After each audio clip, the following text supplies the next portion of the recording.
huwan nuru kullun nuri yahdi 'anil 'ama. Ilmu itu cahaya di atas cahaya yang menjadi penerang pada kegelapan. Wadhul jahli marrad dahri bainal ghayahibi. Sedangkan orang bodoh sepanjang waktu terkungkung di dalam kegelapan. Huwa dhirwatus syamma'u tahmi manil taja. Ilmu laksana puncak gunung yang melindungi orang yang berlindung kepadanya.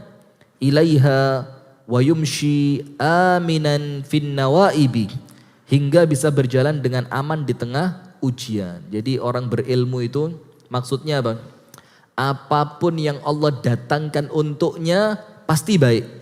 Dikasih sakit, orang berilmu ngerti caranya sabar. Dikasih ujian, orang berilmu ngerti caranya ikhlas dan ridho. Dikasih kekayaan, orang berilmu ngerti caranya mensyukuri kekayaan. Dikasih kekuasaan, orang berilmu ngerti bagaimana menjalankan kekuasaan. Maka dikatakan di sini, orang yang berilmu itu ibarat gunung yang tenang, orang yang berjalan di tengah ujian. Bihi yantaji wan nasu fi ghafalatihim wa bihi tertaji warruhu bainat taraibi. Bihi yashfa'ul insanu man raha 'asiyan ila darki an-nirani syarril awaqibi. Dengan ilmu seseorang akan selamat ketika manusia berada dalam kelalaian. Ngerti enggak? Jadi di zaman yang penuh fitnah sekarang, itu yang paling terombang-ambing itu orang yang tidak berilmu. Ikut sana, muka cocok, pindah sana, tidak cocok, pindah sana. Terombang-ambing dia. Dengan apa? Dengan perubahan zaman. Dengan ilmu diharapkan rasa aman kala nyawa berada di ambang kematian. Coba, mau mati pun, orang kalau berilmu itu insya Allah tetap merasa aman. Sampai antum tahu syairnya Al-Imam Asy-Syafi'i. Menjelang kematiannya disebutkan oleh muridnya Abu Bakar Al-Muzani rahimahullahu ta'ala rahmatan wasi'atan. Imam Syafi'i itu mau meninggal saja, itu masih bisa melantunkan syair yang isinya nasihat. Mengatakan begini, walamma qasa qalbi wa dhaqat madhahibi ja'altu ar-raja minni li'afwika sullama ta'azamani dhanbi walamma qarantuhu bi'afwika rabbi kana afwuka a'zama. Imam Syafi'i mengatakan ini napas sudah berat. Dibilang apa? Walamma qasa qalbi, hatiku mulai keras. Artinya keras ini bukan karena banyak dosa, karena mulai meregang nyawa. Wa dhaqat madhahibi, dan jalanku sudah mulai menyempit dari dunia mau masuk ke liang kubur. Ja'altu minni li'afwika sullama, maka aku jadikan, ja'altur raja minni li'afwika sullama, aku jadikan roja itu apa? Harapan mendapatkan rahmat Allah, ampunan Allah, kasih sayang Allah. Aku jadikan harapan itu anak tangga untuk mendapatkan ampunanmu ya Allah. Kemudian Imam Syafi'i mengatakan, ta'azamani dhanbi walamma qarantuhu, dosaku besar ya Allah. Tapi ketika aku bandingkan bi'afwika kana rabbi afuka a'zama, dengan ampunanmu ya Allah, ternyata aku melihat ampunanmu jauh lebih besar. Ini coba, mau meninggal masih bisa merayu Allah. Itu kalau dia orang yang berilmu. Sementara kalau orang tidak berilmu, panik mau meninggal. Sopo sing nalkin, surung-surungan, sampean naik, ojo, sampean, ojo, engko keliru tak tokno nomor togel. Ini mau nalkin la ilaha illallah, keluarnya apa? Papat pitu. La haula wala quwata illa billah. Dan ada seorang bapak mau meninggal, dan ini kisah nyata. Tahu enggak anaknya tanya apa? Pak, sertifikat disimpen ten pundi? Kuatir mangke panjenengan sedo sertifikatnya mboten ketemu. Coba antum mau digituin?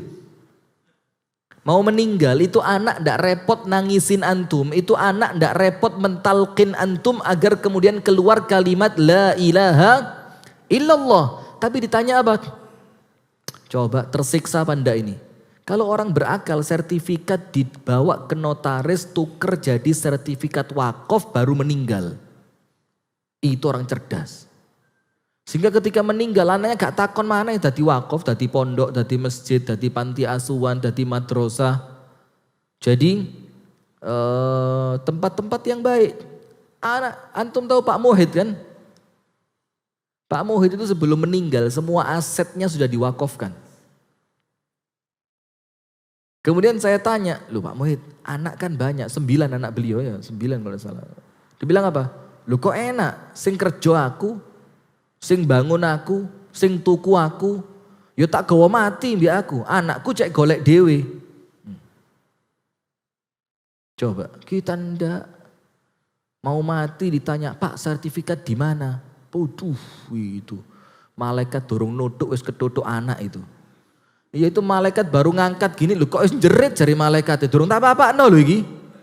Katanya didodok anakku jadi. Katanya mati ditakoni sertifikat. La haula wala quwata illa billah. Ya begitu Pak ya. Pak Mul ya. Kemudian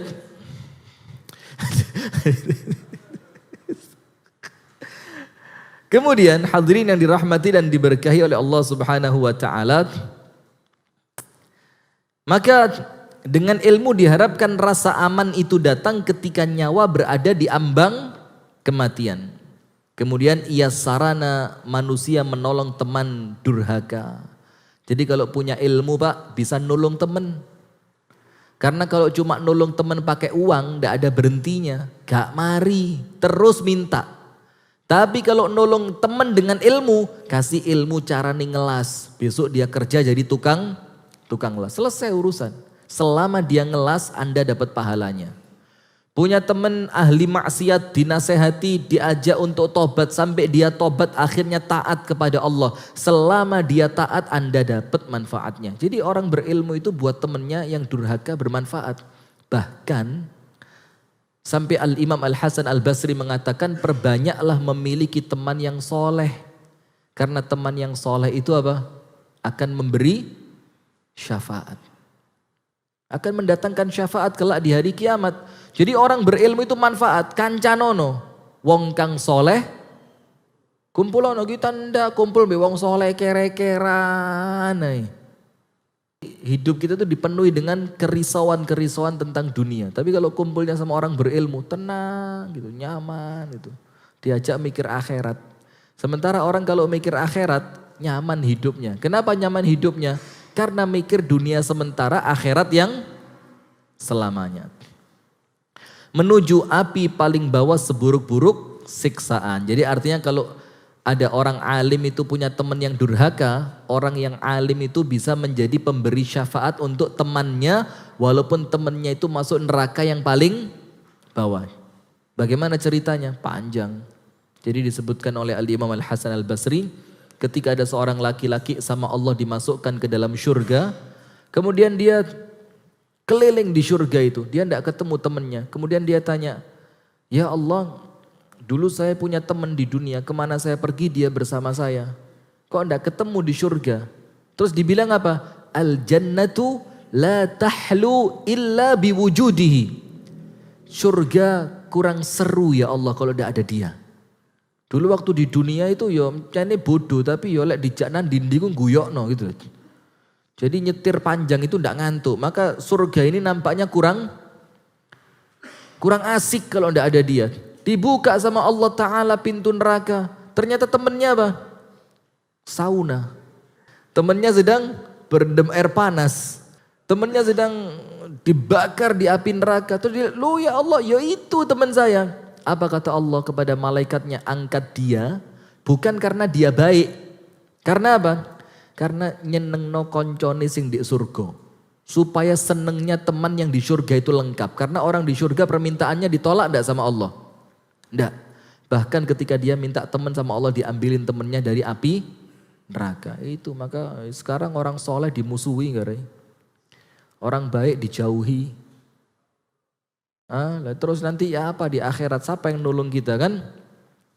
Kemudian dikatakan berikutnya, faman ramahu ramal ma'ariba kullaha wa man hazahu qad haza kull matalibi huwal mansibul ali ya sahibal hija idza niltahu hawwin bifautil manasibi fa in fataka ad-dunya wa tibu na'imiha faghammid fa innal ilma khairul mawahibi. Dengerin ini.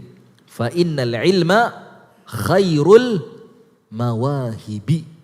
Ilmu itu pemberian yang paling besar. Jadi tidak ada orang yang diberi oleh Allah pemberian yang lebih besar dibandingkan ketika Allah beri ilmu. Nah tapi ingat, ilmu itu bukan kemudian ujuk-ujuk datang kayak kerutuan banyu udan, wah udan langsung tiba-tiba pinter gitu. Tidak ada, harus dikejar. Siapa yang menghendaki ilmu berarti menghendaki segala keutamaannya. Man ramahu ramal ma'ariba kullaha. Orang yang mencari ilmu itu berarti dia sedang mencari semua kemuliaannya ilmu. Dan siapa yang memperolehnya berarti telah memperoleh semua yang dicari. Wa man hazahu faqad haza kullal matalibi. Apa sih yang antum cari di dunia ini? Selamat, bahagia, nyaman, tenang, kan begitu. Kalau Anda punya ilmu, semua itu Anda dapat. Coba orang kaya kepingin apa sih? Orang itu kalau sudah kaya kepingin apa? Kan gambarannya kan uripe enak. Mau kemana-mana mudah. Mau makan apapun bisa, mau pergi kemanapun jalan, mau rekreasi ke negeri sejauh apapun bisa. Kan itu yang dicari oleh orang kaya itu. Padahal setelah dia kaya belum tentu dia menikmati kekayaannya. Banyak orang kaya raya kerja lembur sampai capek, waktunya menikmati stroke.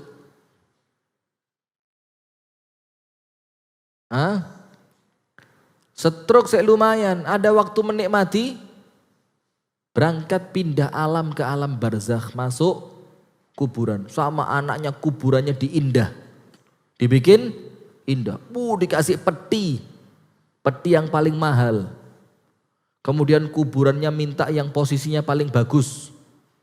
San Diego Hills, yang kontrak tanah kuburannya itu setahunnya sampai ratusan juta. Tapi ya percuma, wong kuburan itu bukan letaknya kan, tapi amal orang yang masuk di dalamnya, maka tidak bisa. Sementara ketika Anda mendapatkan ilmu itu artinya Anda dapatkan semua yang diinginkan orang. Orang kepingin tenang, punya ilmu pasti tenang. Orang kepingin bahagia, punya ilmu pasti bahagia. Orang kepingin mendapatkan petunjuk setiap ada masalah, dia dapat petunjuk dari semua masalahnya. Orang kepingin senantiasa aman dari gangguan, orang yang berilmu pasti aman dari gangguan. Kalaupun diganggu, Allah berikan apa? Kemampuan untuk bisa ikhlas dan tenang. Kemudian, wahai orang yang cerdas, ilmu adalah kedudukan yang tinggi. Jika Anda telah mendapatkannya, anggaplah ringan hilangnya jabatan dunia. Orang kalau sudah dapat ilmu, Pak, kehilangan dunia itu tidak pengaruh. Tidak pengaruh. Sama sekali tidak pengaruh. Bahkan Al-Imam Hanafi rahimahullahu ta'ala itu dikasih jabatan malah ditolak. Dikasih jabatan malah ditolak. Kenapa? Karena dia punya ilmu yang lebih nikmat dibanding jabatan itu. Dia punya ilmu yang lebih nikmat dibanding jabatan itu. Jika Anda kehilangan dunia dan kenikmatannya, maka faghammidh fa innal ilma khairul mawahibi. Kalau ternyata dunia itu hilang, wes tutupan mripatmu. Tutup aja matanya, jangan mikir dunia. Kenapa? Karena Anda masih punya pemberian Allah yang terbaik, yaitu ilmu.